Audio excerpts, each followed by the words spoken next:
दोस्तों, जियो financial service limited की बात करें तो यहाँ पे दमदार अपडेट निकल के आ रही है। जियो फाइनेंशियल को बहुत बड़ी रकम मिलने जा रही है। अब आप ये समझ ही सकते हो कि जियो फाइनेंशियल के बिजनेस जो है वो एक से बढ़कर एक है।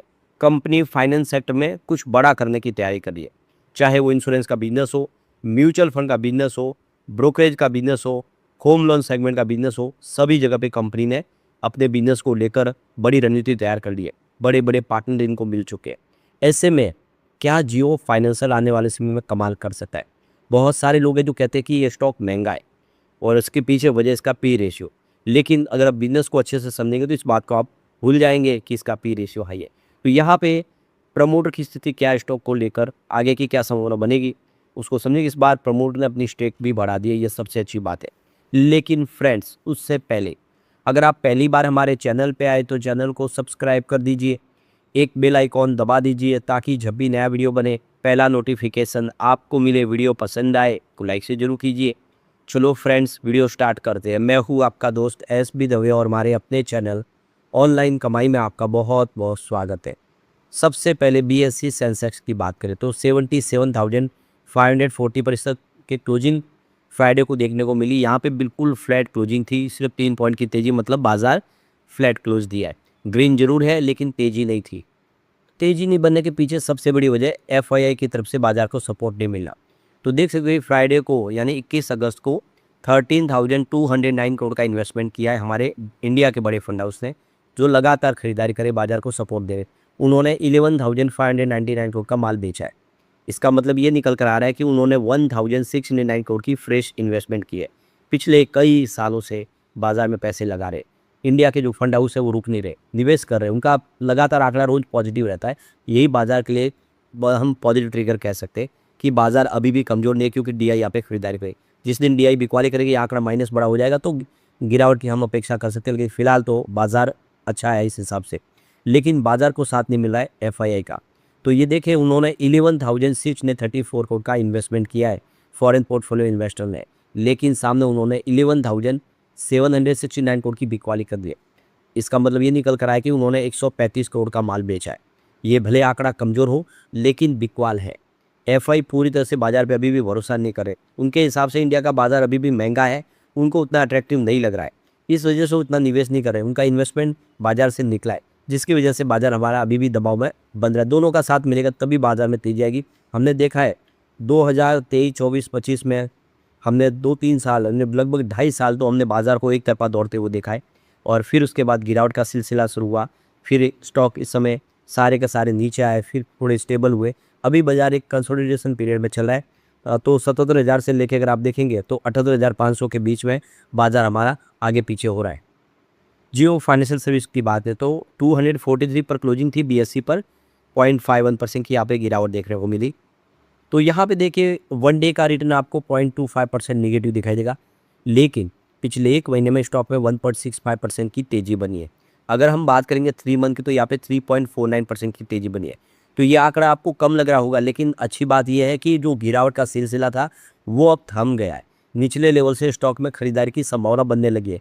भले ही फ्राइडे को गिरावट हुई तो उसके पीछे बाजार कमजोर था, लेकिन अब धीरे धीरे यहाँ पे खरीदारी होने लगी, क्योंकि रोज नई अपडेट आती है, कुछ नए शानदार फैसले हो रहे। वैसे 1 ईयर के हिसाब से अभी भी 24% स्टॉक कमज़ोर अभी देखने को मिलेगा आपको। अगर हम बात करेंगे 3 ईयर तो 1.97%, यानी 2% की गिरावट है।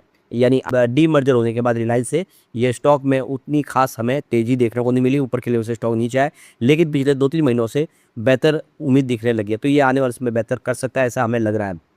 तो सबसे बड़ी जो पॉजिटिव खबर यह है कि बैंक ऑफ अमेरिका भरोसा कर रहा है जियो फाइनेंशियल पे और भारी भरकम रकम इन्वेस्टमेंट करने को तैयार है।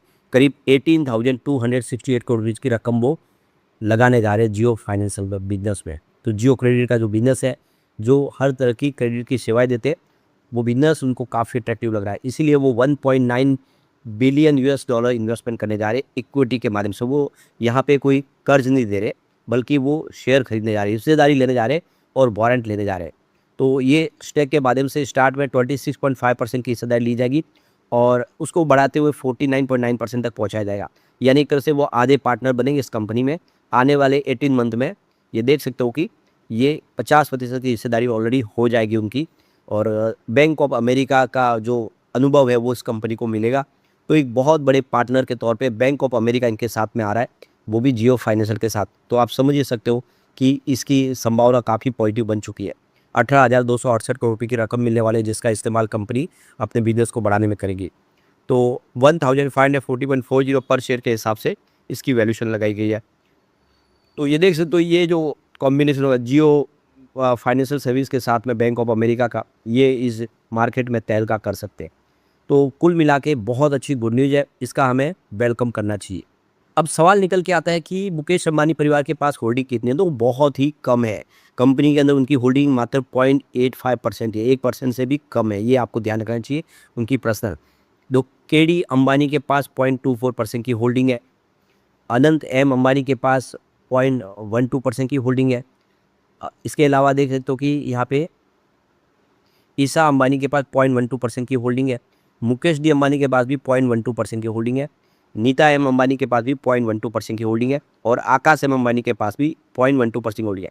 यानी परिवार के हर सदस्य के पास 0.12% की होल्डिंग है, उनकी मदर के पास डबल है, 0.24% होल्डिंग है, लेकिन ये होल्डिंग मात्र 0.85 है। अब दूसरी होल्डिंग इनकी सब्सिडीज कंपनियों के माध्यम से है, तो 48.28% की होल्डिंग आपको देखने को मिलेगी, जिसमें श्री चक्र कमर्शियल की 11.20% की सबसे ज़्यादा होल्डिंग है।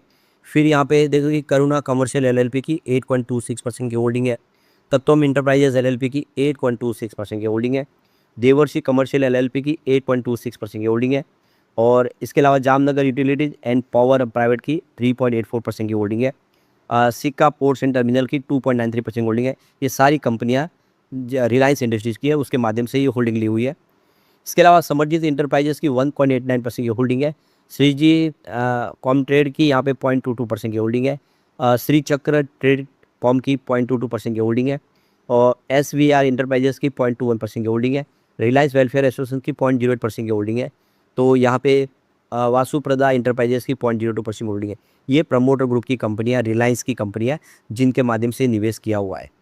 अगर हम म्यूचुअल फंड की बात करें, SBI का सबसे बड़ा निवेश है, 1.26% की होल्डिंग है और फॉरेन पोर्टफोलियो इन्वेस्टर कैटेगरी 1 में 10.84% की होल्डिंग है, जबकि कैटेगरी 2 में 0.37% की होल्डिंग है।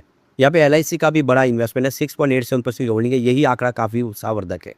तो लोग डरते हैं इसके पी रेशियो से। अब देखिए पेयर कंपनी से तुलना करके देखेंगे, बजाज फाइनेंस का 35.85 का पी रेशियो है, श्रीराम फाइनेंस का 23.56 का पी रेशियो है, जियो फाइनेंशियल का 225 का पी रेशियो है, जबकि चोलामंडल इन्वेस्टमेंट फाइनेंस का 27 का पी रेशियो है और टाटा कैपिटल का 42 का पी रेशियो है, बजाज होल्डिंग का 41 का पी रेशियो है, मुथूट फाइनेंस का 11.40 का पी रेशियो है, आदित्य बिरला कैपिटल का 33.98 का पी रेशियो है। सभी 2 डिजिट में आप दिखाई देगा, ये 3 डिजिट में है।